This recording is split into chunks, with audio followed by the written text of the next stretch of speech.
ତ ଆଜି ଏକ୍ଜାମ୍ ହଲ୍ରେ ଖାଲି ମୋ ଆଖି ବୁଜି ଯାଉଥିଲା, ଖାଲି ନିଦ ଏମିତି ମାରୁଥିଲା କି ମୁଁ ଖାଲି ଢୋଳେଇ ଢୋଳେଇ କିଛି ଭଲକି ଲେଖି ବି ପାରିଲିନି। ତ ଆଜିର ବ୍ଲଗ୍ ଷ୍ଟାର୍ଟ ହେଲା ପୁରା ସକାଳୁ ସକାଳୁ। ତ 90 ଡେ ଚ୍ୟାଲେଞ୍ଜ ଭିଡ଼ିଓର ଆଜି ହେଉଛି ଡେ ନମ୍ବର 35 ମାନେ 35। ତ ସକାଳୁ ଉଠି ମୋର ଯେହେତୁ ଏକ୍ଜାମ୍ ଥିଲା ପରୀକ୍ଷାରେ, ପୂର୍ବ ଭିଡ଼ିଓରେ ଦେଖିଥିଲା ଆମର ନାଇଟ୍ ମ୍ୟାଚ୍ ଥିଲା। ତ ସେଠି ରାତି ଅନିଦ୍ରା ହେଇଥିଲୁ, ମୁଁ ଶୋଉ ଶୋଉ ପୁରା 3ଟା ରାତି ହେଇଥିଲା। ତ ରାତିରୁ ସକାଳୁ ଉଠିକି ବି ମୋତେ ଯାଇକି ଏକ୍ଜାମ୍ ଦେବାକୁ ପଡ଼ୁଥିଲା। ତ ଏକ୍ଜାମ୍ ଦେଲାବେଳେ ନା ମୋ ଆଖି ନା ବହୁତ ଜୋରେ ପୋଡ଼ୁଥିଲା, ଅନିଦ୍ରା ହେବାରୁ ମୋ ଆଖି ଏତେ ଜୋରେ ପୋଡ଼ୁଥିଲା କି ମୁଁ ଏକ୍ଜାମ୍ ବି ବହୁତ କଷ୍ଟରେ ଦେଇଥିଲି।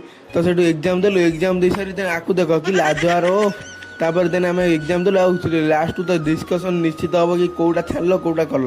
ତାପରେ ଦେନ୍ ମୁଁ ମୋର ଘରକୁ ଫେରିଥିଲି। ଆଉ ଏତେ ଜୋରେ ମୋତେ ଖରା ତ ହେଉଥିଲା, ତା ସହିତ ମୋତେ ନିଦ, ମୋ ଆଖି ଖାଲି ପୋଡ଼ୁଥିଲା।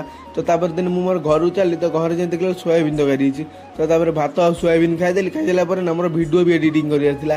ଚ୍ୟାଲେଞ୍ଜ ତ ନେଇଯାଇଛି, ଭିଡ଼ିଓ ତ ଏଡ଼ିଟିଂ କରିବାକୁ ପଡ଼ିବ। ଭିଡ଼ିଓ ଏଡ଼ିଟିଂ କରିଦେଲି। ତାପରେ ନା ଦେଖିବ ମୋ ଆଖି ନା ବହୁତ ଜୋରେ ଖେଞ୍ଚି ହେଇ ପଡ଼ିଲାଣି। ମୁଁ ଶୋଇ ଭିଡ଼ିଓ